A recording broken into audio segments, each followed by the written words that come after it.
মুন্সিগঞ্জের মধ্যে মনে হয় আমি এই প্রথম যে জলপাইয়ের এই ভাইরাল টক ঝাল মিষ্টি আচারটা বানাইলাম, তাও আবার মাটির চুলা, মাটির সরিষার তেলে। সরিষার তেল, চাট মশলা, পাঁচফোড়ন সবকিছুর অসাধারণ একটা কম্বিনেশনে টক ঝাল মিষ্টি আচারটা খেতে আমার কাছে খুব দারুণ লাগছে, এবং বাড়ির পাশে ছোট ভাইয়েরও। আসসালামু আলাইকুম, কি অবস্থা সবার, কেমন আছেন গাইস? আজকে দেখছেন একবারে চকচক করতেছে তাজা জলপাইগুলা। এই জলপাই দিয়ে আজকে একটি ভাইরাল আচার বানাবো, টক মিষ্টি ঝাল। আপনারা অ্যাকচুয়ালি জানেন যে আমি আচার পছন্দ করি না, আমার কোনো রকম কোনো ধরনের কোনো আচার ভালো লাগে না, কখনো খেতে আমি খাইও না, আমাদের বাসায় তেমন একটা আচার বানাও না। বাট ফেসবুকে কয়েকদিন যাবত দেখতেছে যে জলপাইগুলো এইভাবে কেটে কেটে মানুষ আচার বানাইতেছে, এত পরিমাণে লোভনীয় লাগতেছে, তো চিন্তা করলাম এইভাবে একবার বানায় খাওয়া যাক, দেখি কেমন লাগে। জলপাইগুলো এরকম ভাবে পোষায় পোষায় কাটতে হয়, আমি আর কি যেরকমটা ভিডিওর মধ্যে দেখছি। আজকে আম্মু কোনো কাজ করতেছে না, কারণ আজকে চিন্তা করছে আচারটা আমি বানাবো আর আম্মুর থেকে একটু টুকটাক হেল্প নিবো যে কিভাবে কেমনি কি করতে হয়। আমি যখন জলপাইগুলো কাটতেছি তখন বাড়ির পাশে এক ছোট ভাই আসছে, তো আমাদের বাড়ির পাশে বাড়িও আর কি, মাঝে মাঝে এসে আমাকে একটু ডাক দেয়, একটু ঘুরি গাড়ি এই আর কি। তো আসছে মতো ওরা আমি জলপাইগুলো ধরাই দিলাম যে এগুলা তো একটু কাট, একটা ভিডিও করতেছি যেহেতু, তোর একটু কাজে লাগাই। ভাই তুমি এটি কি কাটছো, তোমার কাটা তো হয় নাই, দেখো আমি কি সুন্দর করে কাটি। তারপরে করলো কি জলপাইটা উপরের থেকে টুস করে শরীরের মধ্যে ফালায় অনেক সুন্দর ক্যাচ ক্যাচ ক্যাচ ক্যাচ করে কাটতেছে। তোর কাটাটা মাশাআল্লাহ অনেক সুন্দর হয়েছে। তো জলপাইগুলা কেচানো শেষ, এখন আর কি এগুলা সিদ্ধ বসামু। তো আম্মু আর কি চুলা জ্বালায় তারপর বসে, কড়াইটা একদম গরম হয়ে গেছে, আমি জলপাইগুলো পানি সহ দিয়ে দিলাম। এগুলা সিদ্ধ করতে প্রায় 15 থেকে 20 মিনিট লাগবে।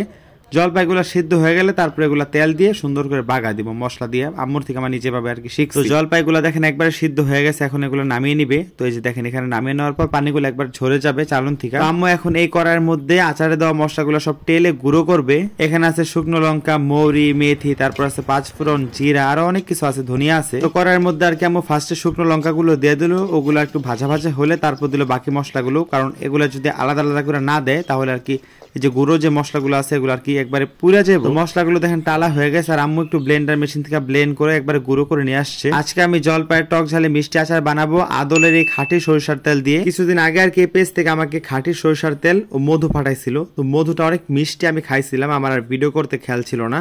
তো এই যে ছোট ভাই এসে একটু মধু খাইতেছে, ও বলতেছে ভাই মধুটা তো অনেক খাঁটি, দেখে মনে হইতাছে, আর খাইও বলতেছে জাস্ট ওয়াও। তো কড়াই গরম হয়ে গেছে, এখন আমি খাঁটি সরিষার তেলটা দিয়ে দিব। গাইস আপনারা যারা খাঁটি সরিষার তেল খেতে চান তারা কিন্তু আদল পেজের মধ্যে নক করতে পারেন, তারা সারা বাংলাদেশে খাঁটি সরিষার তেল কুরিয়ার মাধ্যমে সেল করে থাকে, গ্রামীণ আর অনেক খাবারগুলা সেল করে। তো দেখেন যে আদলের তেলগুলা দেওয়ার পর তেলগুলো একবার গরম হয়ে গেছে, তখন আমি জলপাইগুলা দিতে, গরম সরিষার তেলের মধ্যে যখন জলপাইগুলা দিয়ে দিলাম তখন একবার স্যাঁত করে উঠলো। এখন আর কি এখানে দিয়ে দিলাম পরিমাণ মতো লবণ। আম্মু আমাদের ঘরের দুয়ারে বসে রয়েছে আর আমার বলতেছে ঠিক এতটুকু করে দিবি। তারপর এখানে চিনি দিলাম 1 চামচ, তারপর দিলাম আরেক চামচ, তারপর দিলাম আরেক চামচ, আর তারপর দিলাম আরেক চামচ।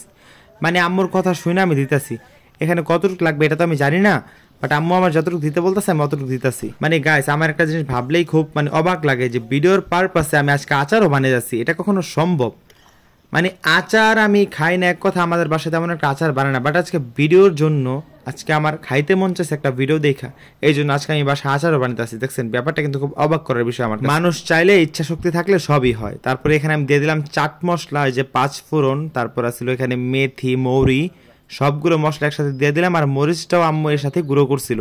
আচারটা যখন একবার হয়ে আসছে চিনি দেওয়ার পরে তখন আর কি মশলাগুলো দিয়ে দিলাম। যদি এটা আরো আগে দিতাম তাহলে আর কি আচারটা খুব তেতো হয়ে যেত। আর কিছুক্ষণ জাস্ট আমি নাড়াচাড়া করে আচারটা নামায় ফেলবো। তো দেখেন একবার হয়ে গেছে, যে এখন আম্মু এটা নামায় ফেলবো একটা থালের মধ্যে। তো দেখেন সরিষার তেলের সাথে জলপাইয়ের কম্বিনেশনটা কত জোস, দেখেন গাইস কত লোভনীয় লোভনীয় লাগতেছে। এই আচার নাকি আম্মু বললো বউয়া দিয়া, তারপর আর কি খিচুড়ি দিয়া, তারপর আর কি গরম ভাত দিয়ে খাওয়া যায়, বাট আমি তো একটাও খাবো না, আমি বউয়া খাই না, খিচুড়ি তেমন খাই না, আচার তো খাই না। তারপর ছোট বাইরে বললাম যে এখান থেকে 2 পিস ল, তুই আর আমি খাই, দেখি কেমন লাগে। অ্যাকচুয়ালি একা খাইতে আমার কোনো কিছু ভালো লাগে না, আর আম্মু এখন আচার খাইবো না, তো আর কি এখান থেকে একটু লইলো, আর আমি একটু মুখে দিয়ে দেখলাম যে আসলে মজা। আজকের ভিডিওটি ছিল এ পর্যন্ত, সবাই ভালো থাকবেন, আল্লাহ হাফেজ।